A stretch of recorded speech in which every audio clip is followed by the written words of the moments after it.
The phantom children saved my life from the real monsters hiding in room 15, but I still wake up screaming from what I saw that night.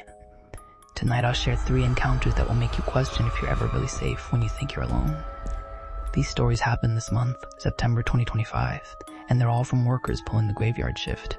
The kind of shift where reality gets thin around the edges and sometimes something slips through. They say the veil is thinnest in the dark hours before dawn. That's when the living world and something else begin to blur together. When ordinary places become hunting grounds. When the people who keep the lights on become prey to things that should not exist. Story 1.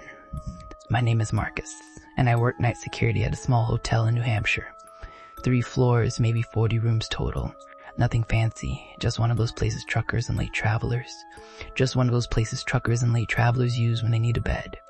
September 15th started like any other shift. Quiet. Boring. Just me in the empty hallways echoing with the hum of vending machines and the occasional creak of old pipes. By around 2003 a.m., I noticed something on the security monitors that made my blood run cold. Room 15 had been vacant for weeks. Management wouldn't rent it out after what happened there last month. A family had checked in, and by morning, the father was found dead in the bathroom. I knew better. I had been working here long enough to feel the wrongness seeping from that room like poison gas. On the monitor, I could see the door to room 15 standing wide open. That was impossible. That door had been locked tight since the incident, and I had the only master key. The lock mechanism was old but solid. You couldn't just bump it open. Someone would need serious tools with the actual key. I grabbed my flashlight and headed up to the 2nd floor. The temperature dropped as I climbed the stairs, not gradually, but like walking through an invisible wall of ice. My breath started misting before I reached the landing. The hallway stretched out in front of me, dimly lit by emergency lighting.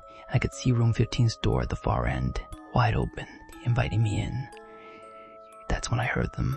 Children's voices, whispering and giggling from inside the room. Not the cruel laughter of kids playing pranks, this was different. "Oh, come play with us," they whispered. But as I got closer, their words became clearer. "Come inside. Quickly, he's coming." I shone my flashlight into the room. 3 children stood in the corner, 2 girls and a boy, all wearing old-fashioned nightgowns that seemed to shimmer in the beam of my light. They couldn't have been older than 8 or 9. Their faces were pale, almost translucent, and their eyes held knowledge no child should possess. The oldest girl stepped forward. "Stupitil, no child should possess. We're the ones who save people from the bad man," she said, her voice carrying the weight of terrible experience. "He's coming tonight. He always comes when the moon is dark, and there's only one person working." "Who are you?" I whispered, though part of me already knew. "We lived here once, before it was a hotel. Before he found us." The boy's voice was barely audible, but now we wait. We watch. We protect the good ones from him. That's when I heard them, heavy boots in the hallway behind me. Slow, deliberate. But when I spun around, the hallway was empty. The emergency lighting flickered, casting dancing shadows that seemed to move independently of any light source. The phantom children grabbed my arms with cold, cold hands. Their touch sent shockwaves of ice through my body, but their grip was surprisingly strong for spirits. "Hide," the boy whispered urgently. "He's alive, and he's hunting." They pulled me into the room's bathroom just as footsteps echoed in the hallway again. Through the crack in the door, I watched as a man walked into view. He was tall, wearing all black tactical gear, and he was carrying something that caught the light, a knife with a serrated edge. Professional. Military grade.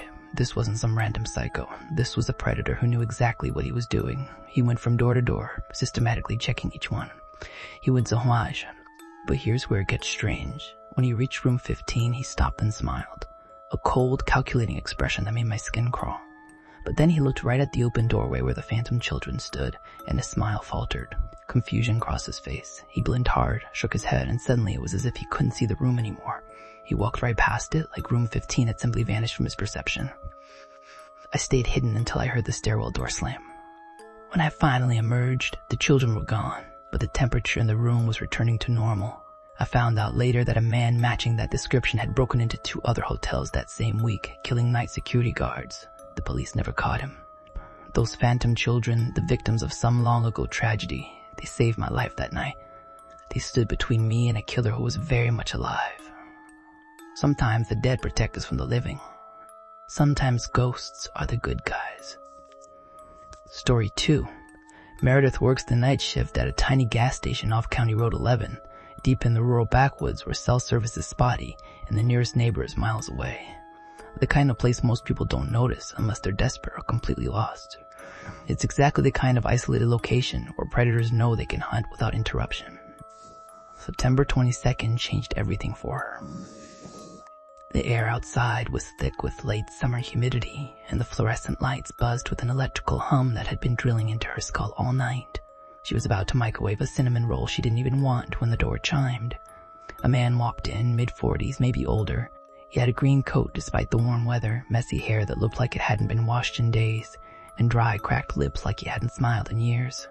Most customers head straight for the coffee or grab some snacks. This guy didn't. He just stood near the counter, staring at her with a strange kind of familiarity that made her skin crawl. "Hi," she said, forcing a polite smile. "You always work this late," he said. Not a question, a statement of fact. Yeah, mostly. I figured. I've passed through a few times, noticed it's always you." His smile was wrong, too knowing, too intimate. That unsettled her more than she let show. She wasn't wearing a name tag. There was no way this stranger should know her schedule or recognize her. But then he said her name, Meredith, right?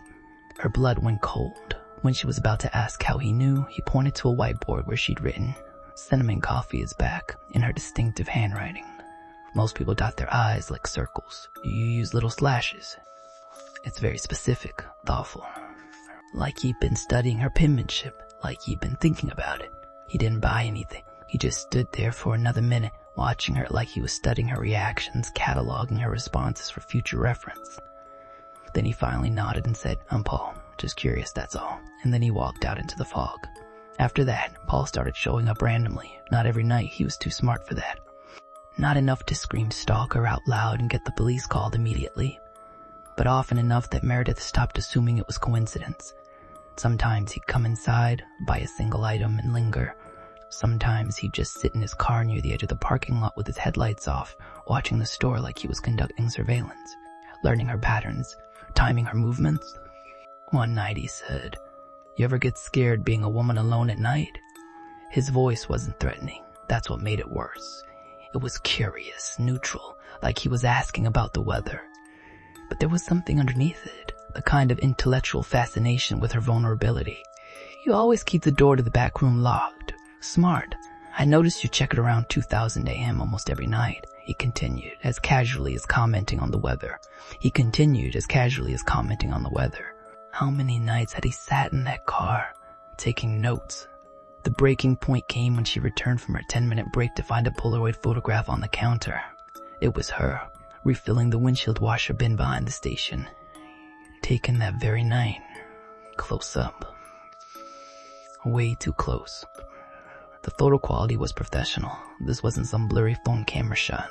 Someone had been standing just feet away from her with a proper camera shot. But here's the detail that still gives her nightmares. The word "I" in windshield. On the bin label had been circled in red ink. He was obsessed with her handwriting, her personal quirks. He was collecting pieces of her identity like trophies. When she finally called the police, they searched his car and found evidence of months of stalking. A notepad filled with dates and times, her complete schedule mapped out in obsessive detail. Notes about her walk, her clothes, her groceries, what time she took breaks, which direction she parked her car. One entire page was just her name written over and over again in tighter and tighter loops until it devolved into violent scribbles. The restraining order went through, but Paul's final words still haunt Meredith. "I just noticed things. I'm just a curious guy." She moved 2 hours away and got transferred to another station. But sometimes when she drives home and sees headlights behind her for too long, she feels the back of her neck tingle.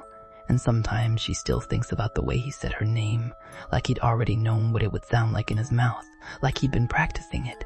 Story 3. Jamie works the overnight shift at a 24-hour gas station in the Pacific Northwest. She's 22, been there just shy of 2 months. And what happened on September 28th will change how you think about working alone forever. These weren't random encounters, they were reconnaissance missions. Around 2:30 a.m., her coworker Max and his friend Ben came into the station to get some coffee and say hi. Max and Ben had taken magic mushrooms a couple hours earlier, so they were giggly and entertaining, pure comic relief for Jamie during what had been a boring shift. But then Ben mentioned something that made Jamie's blood turn to ice. There's a car parked in your lot with its lights off, but the engine running. Someone's inside. Been there since before we pulled in.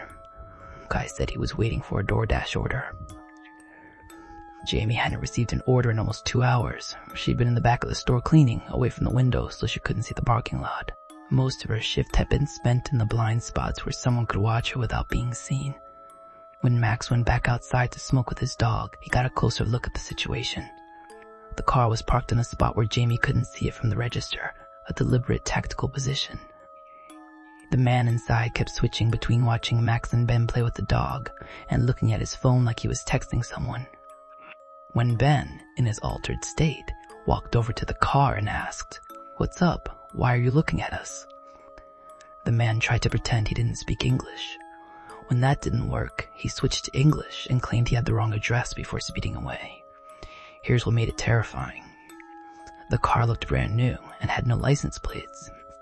Professional level anonymity. There was a pile of blankets in the back seat, enough to hide someone under or to muffle screams. And when the first car started leaving, a second car with no license plates immediately followed. This wasn't some lone predator. This was organized, coordinated, a hunting party. Max stayed an extra 15 minutes before leaving, warning Jamie to be careful. Both he and Ben agreed if they hadn't been there playing in the parking lot like kids, something terrible might have happened. The predators had been waiting for Jamie to be completely alone. The next night, on September 29th, it happened again. At 3:00 a.m., 4 customers came in for coffee and snacks.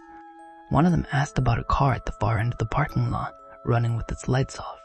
A brand new car with no license plates and what looked like 2 guys arguing in the front seats. As the customers were pumping gas, they could hear one of the men in the car talking loudly and pointing toward the store doors, planning something. When the customers walked past the car, one of them started to approach and ask if everything was okay. The moment the guys in the car noticed the witnesses, they put the car in reverse and drove away. 2 nights in a row. Same time. Same car. Same hunting pattern.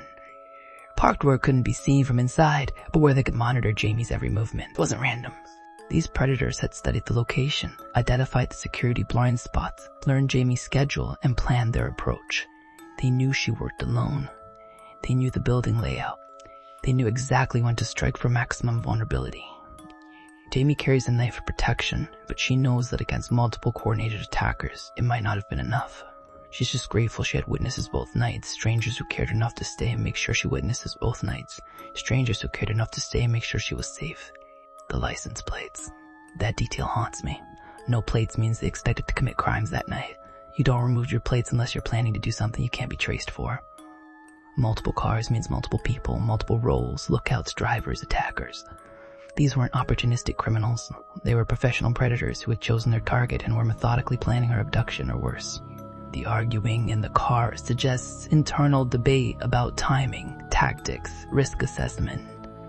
They were treating Jamie's potential murder like a business decision. If you're ready to face what lurks in the darkness when you think you're alone, you know where to find more.